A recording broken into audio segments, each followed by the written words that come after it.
Superpose sur I Love You.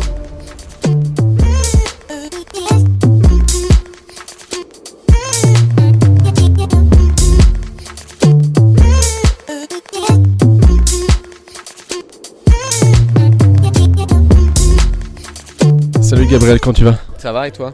Ça va, on est dans la fin de samedi soir à Panorama. Là tu viens de jouer ton set, comment ça s'est passé? Très bien, c'est le premier set avant la sortie de l'album. Donc j'expérimente. Voilà, c'est cool. Moi j'ai eu la chance d'écouter Opening justement qui sort le 6 et l'une des qualités, et je sais parce que la caméra woman qui est en train de filmer justement, je l'ai saoulé pendant toute la nuit avec l'album, c'est qu'on peut écouter l'album encore et encore et encore, c'est que chaque morceau a sa couleur, mais c'est surtout une entité, c'est que l'album s'écoute entièrement. Tu l'as imaginé comme ça justement cet album? T'as tout compris, évidemment. Ouais, ça a été vraiment composé comme ça.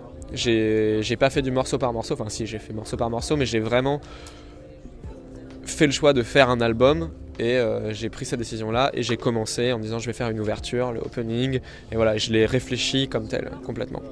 Et il y a un petit détail que j'ai remarqué, c'est le fait, le nom des tracks, en fait à chaque fois c'est une sorte de, je crois que c'est par rapport à l'espace qu'on occupe peut-être,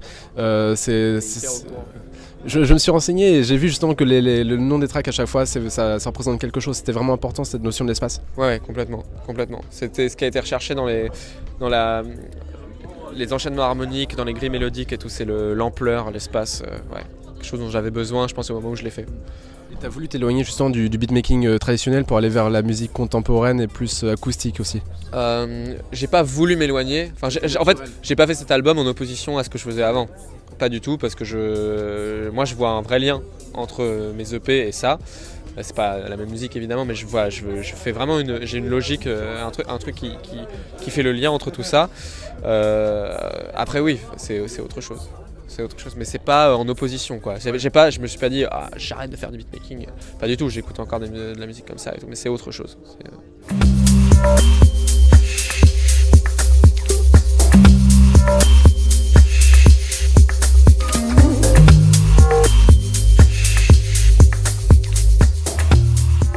On sent qu'il y a beaucoup plus de liberté dans ta musique aussi. Est-ce que tu penses que c'est le fait d'avoir aussi tourné pendant 2-3 ans, même plus, d'avoir du coup aussi ce que tu avais, quand c'était vu il y a 2 ans, tu étais dans tes examens et là tu es complètement détaché, ouais, d'être beaucoup plus libre et de faire que de la musique?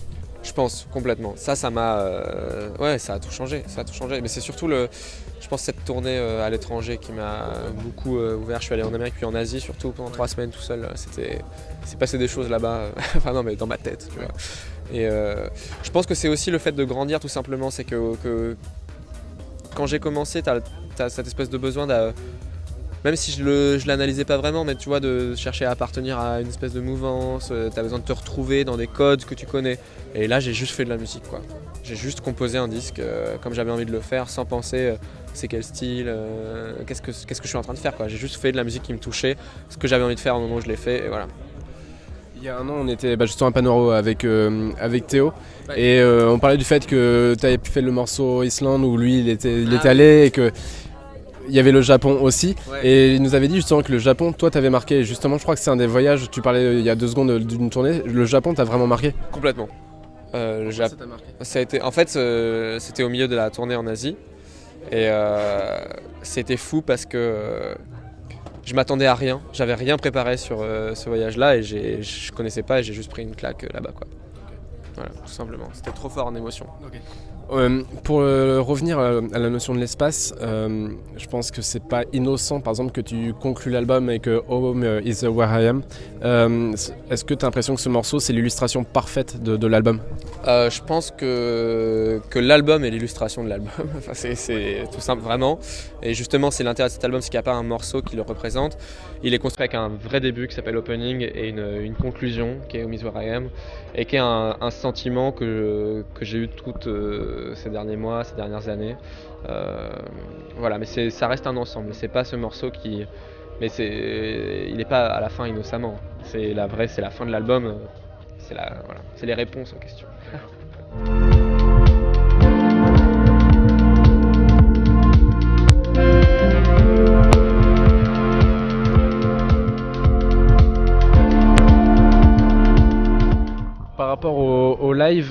là, on répète, c'était le tout premier. Qu'est-ce que tu veux apporter avec ce live? Parce que c'est quelque chose où on a l'impression vraiment que c'est une balade, un voyage, et c'est ce qu'on se disait souvent de ta musique, mais là vraiment on le sent sur le live, en tout cas ce soir. C'est ce que tu veux apporter? Ouais, en fait, je me suis posé des questions sur l'agencement en live de cet album-là. J'avais deux envies, j'avais envie de le jouer de manière vraiment électronique, parce qu'il y a des morceaux sur l'album, puisque tu l'as écouté, comme Time Travel ou Ten Lakes, qui sont des morceaux qui se prêtent bien à quelque chose de presque dansant. C'est relatif, hein, le dansant pour moi, donc je danse facilement. Tu nous as fait une démonstration de moonwalk qu'on verra juste à ce moment-là.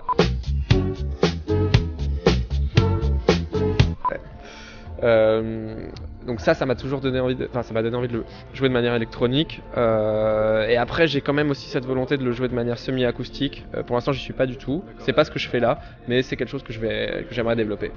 Fin 2014, tu avais balancé aussi un morceau avec Stu. Et je sais que c'est un des projets aussi pour le futur, c'est de faire un album de collab.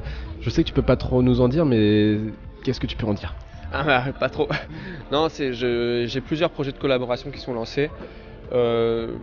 C'est pas que je peux pas en parler, mais c'est que pour l'instant on est en phase de composition. Donc si jamais on n'est pas content de ce qu'on a fait, j'aurais un peu l'air d'un idiot à t'avoir dit hey, je vais faire un album avec un tel et un tel.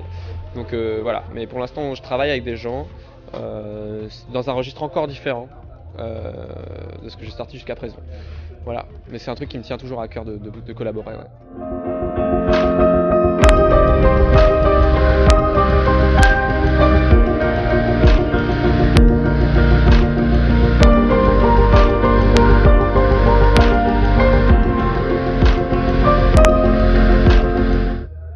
C'est que je sais que tu es passionné de vinyle et j'aimerais savoir déjà où est-ce que tu les prends, parce que je sais que maintenant tu habites sur Paris, où est-ce que tu achètes tes vinyles, et deux, les 3 derniers que tu as achetés.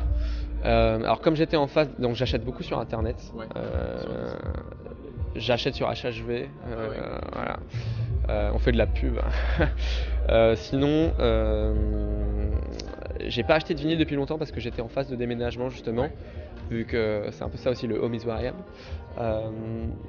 Mais alors le tout dernier que j'ai acheté, du coup quand j'étais encore dans mon ancien appartement, j'ai acheté le The Acid. Je me suis chopé le premier Gold Panda que j'avais pas en vinyle, qui est un classique pour moi, et je me suis rendu compte que je l'avais pas, donc je l'ai acheté. Et qu'est-ce que j'ai chopé récemment? Ça c'est vraiment les tout derniers que j'ai acheté, mais c'est plus des phases de ce qui me manque, tu vois, en ce moment. Voilà, c'est ça c'est les deux derniers que j'ai achetés. Je réfléchis, ouais c'est ça. Et là je suis en train de me faire une petite liste. Et t'es du genre acheteur aussi juste pour la cover ou vraiment par coup de cœur? Je suis capable d'acheter pour la cover, mais j'ai acheté des vinyles juste pour la cover. Mais non, j'écoute ce que j'achète. J'achète quand même pour la musique.